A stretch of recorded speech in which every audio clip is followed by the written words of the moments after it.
Hey everyone, so today I'm going to be replacing the rear struts in my 1996 Honda Accord. The back of the car is riding very low. The springs are pretty much completely worn out on both sides. The car also bounces a bit more than it should. When that happens, that means that the strut is also wearing out. Upon inspection, I found that the driver's side one was actually leaking its gas out.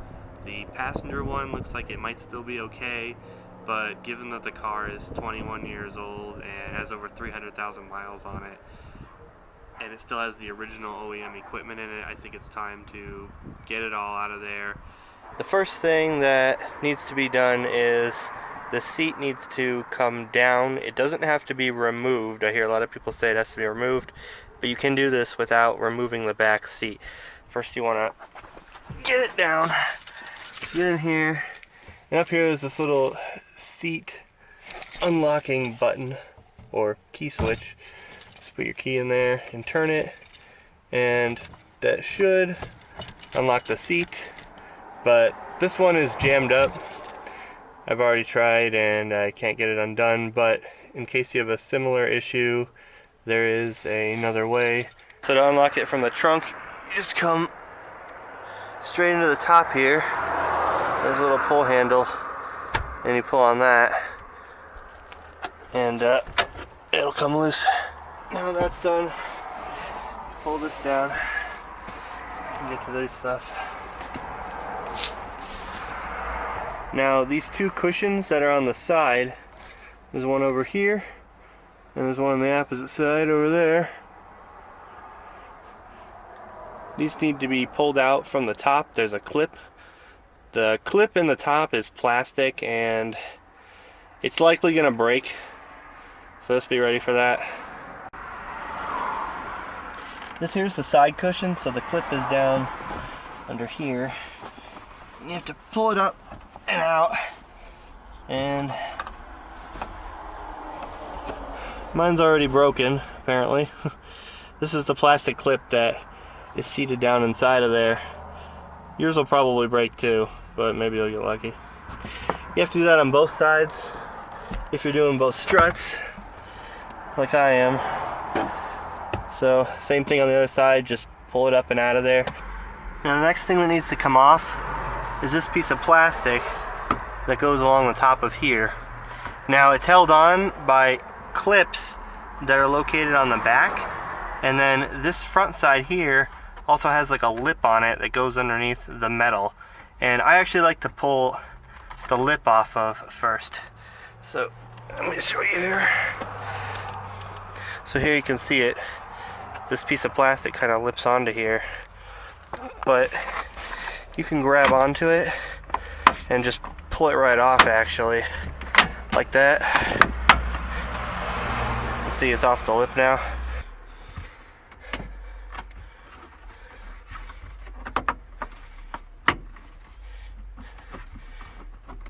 Okay, so my bottom lip's off. I'm just gonna find the clips and pull them up.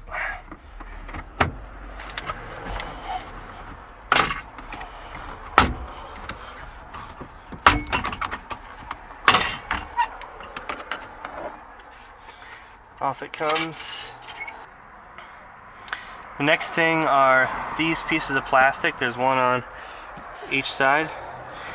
Now they're held on by a clip at the top, and then there's a little button clip that goes in this hole right here, and you can pull that out by itself, but I usually leave these on and just force it out by pulling this away. As you can see, mine's gone. It's actually missing on both sides. So somebody lost that sometime in the past, but that's okay. It's not really a big deal. These also kind of lip around over here, so you can pull that off and then get under here to the clip and it'll come off. And that's all there is to it. You'll probably have that little clip down here, but in my case that was missing. Now that that's all out of the way, you can see what we were finally trying to get to. that bolt there, this is what holds the top of the strut tower, and this is the top of the strut tower right here. And the reason we remove this stuff is because the other screw is in there. So there's 2 screws on each side.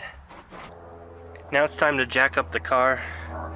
The points of support for the jack stands are right underneath here in front of the rear tire.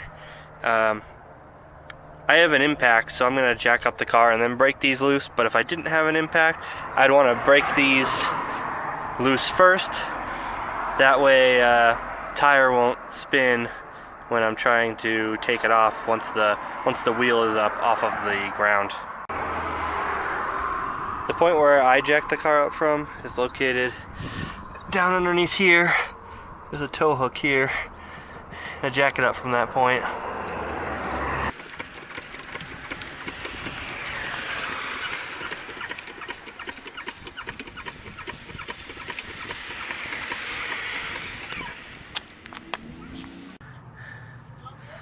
Alright, this right here is the place where the jack stands go on this vehicle. So just like that. I'm going to put them on each side.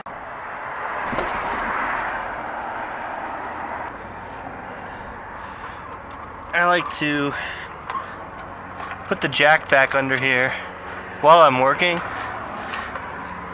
just underneath of it, just in case anything happens. It's one more thing to hold the car up to keep it from falling down on you while you're working. 19mm gets these off.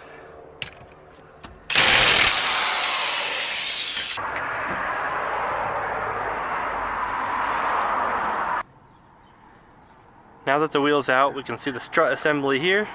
So there are those 2 bolts up top that hold it in on the inside of the car, and down here there's just 1 bolt, and it's located right here. Now this is the only side of the bolt that you have to hold on to if you still have the OEM strut assembly, because on the OEM strut assembly, if you take a look over here, get you a view.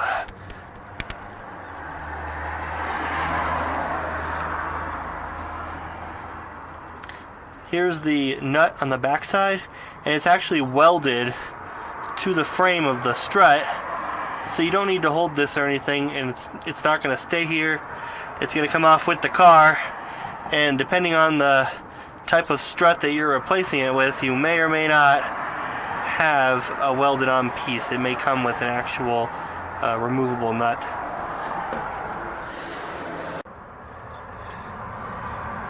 So let's break that loose. It's a 17mm. It shouldn't be too hard to get it off. Mine's not hard at all. It's gonna come right out.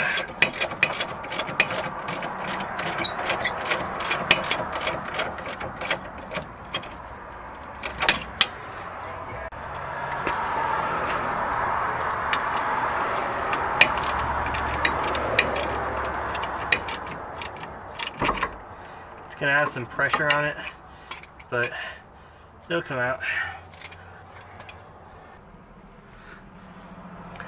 Now it's time to get the 14mm nuts out of here. Again, mine really weren't very hard to break. Yours probably won't be either, but who knows, it's been on there for 20 years.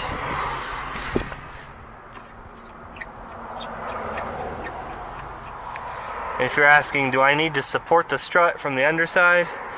Not really.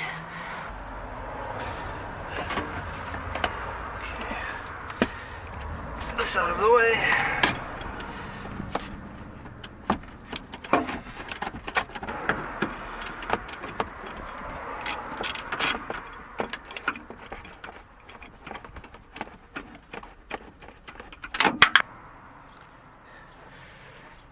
As you see, strut's still in there. Doesn't come out very easily.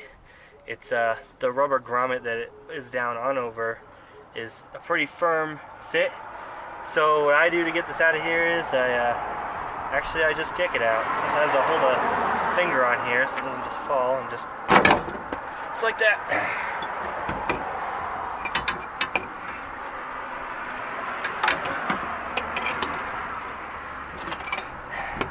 And out it comes.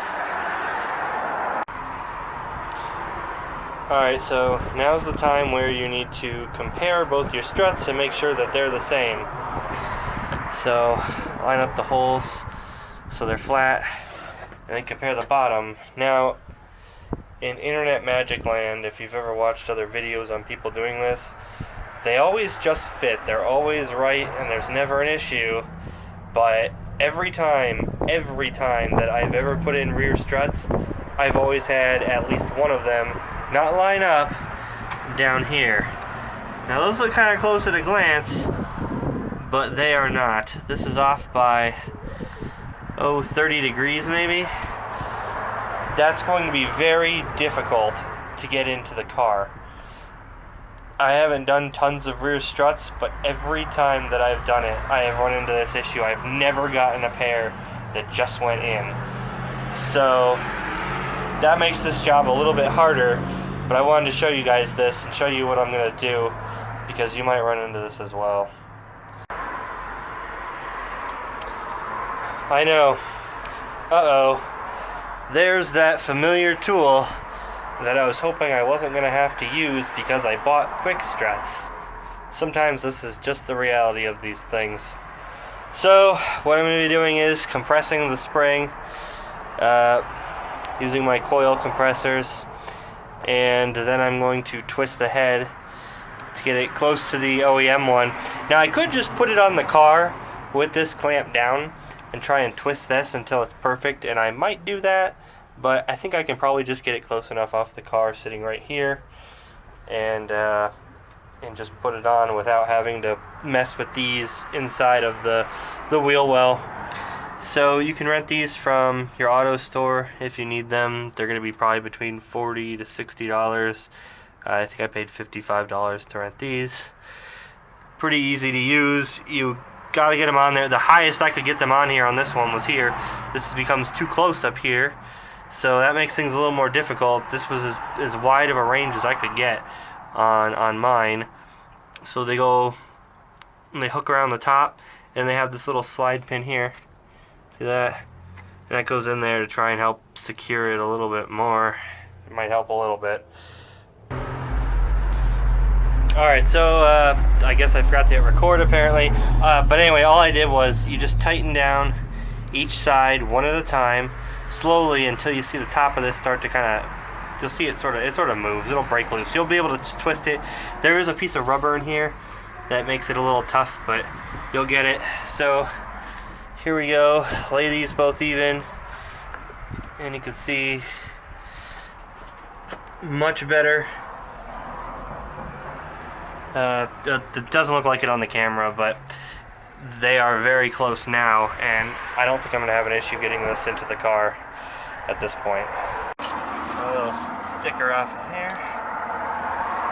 Now, what I usually do is feed it up into there first, and I have a bolt ready that I will reach up into here inside the car. I've got the car door open, and that's how I get it on there. So I take it back exactly opposite the way the other one came out, pretty much, and bring it up in.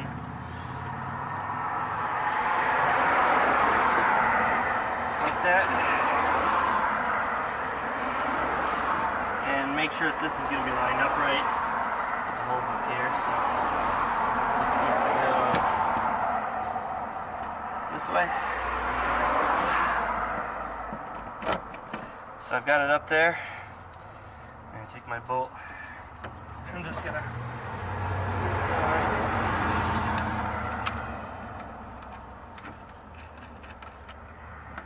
Alright, so I got one screw loosely on, put the other one on there.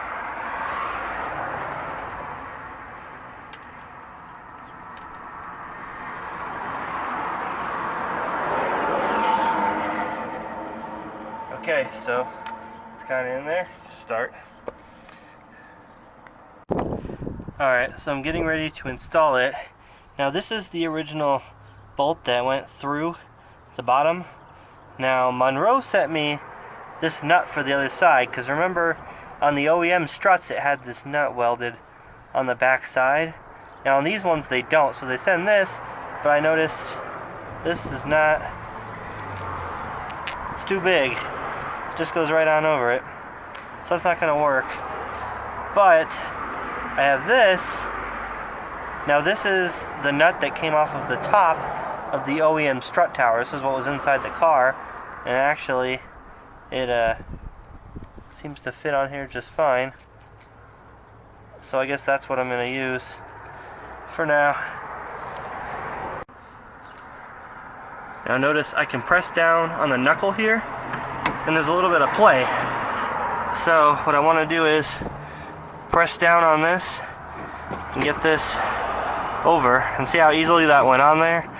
That's why it was worth it to get that turned right. So I'll line up the hole and shove that in as far as it'll go. There we are.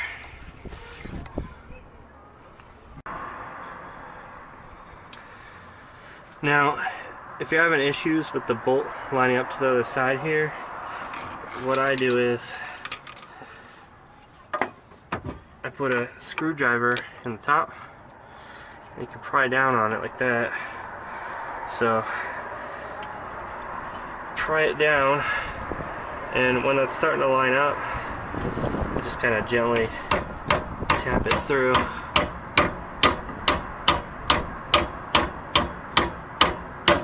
So here's my nut from the top of the OEM rod, which is what I'm going to put on here for now. Might get something better later.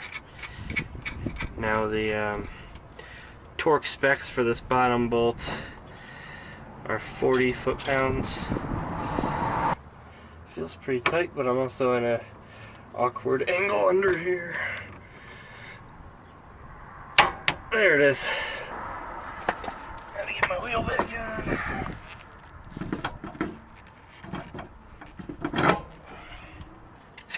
Now I'm not going to tighten these down just yet. I'm just getting them on there kind of snug enough that I can at least set the car down. So, just, you know, just like that. Just right till it starts to feel firm, I just stop right there. Because these need to be torqued down as well. So there we go.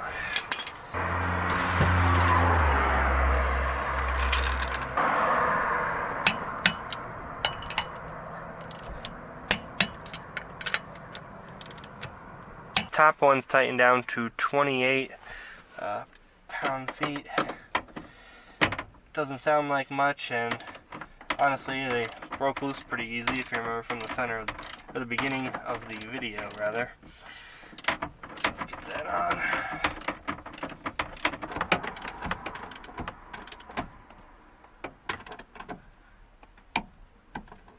That's it.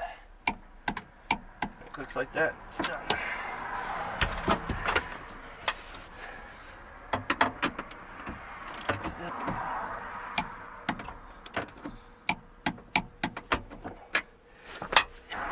So I'm just quickly reinstalling everything. These go back into here. The clip's up here inside.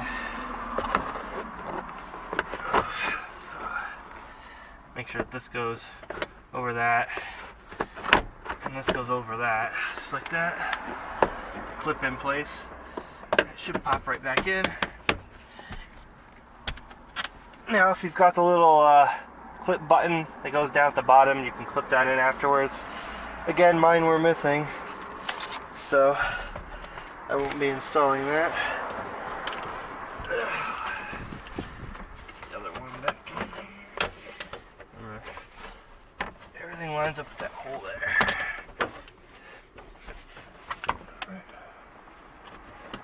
Clip in place. Put it in. Start from the bottom. I get this part on first. Kind of line it up. Make sure it's all What I'm doing is getting that lip back under there and then clipping that in. And then clip it down.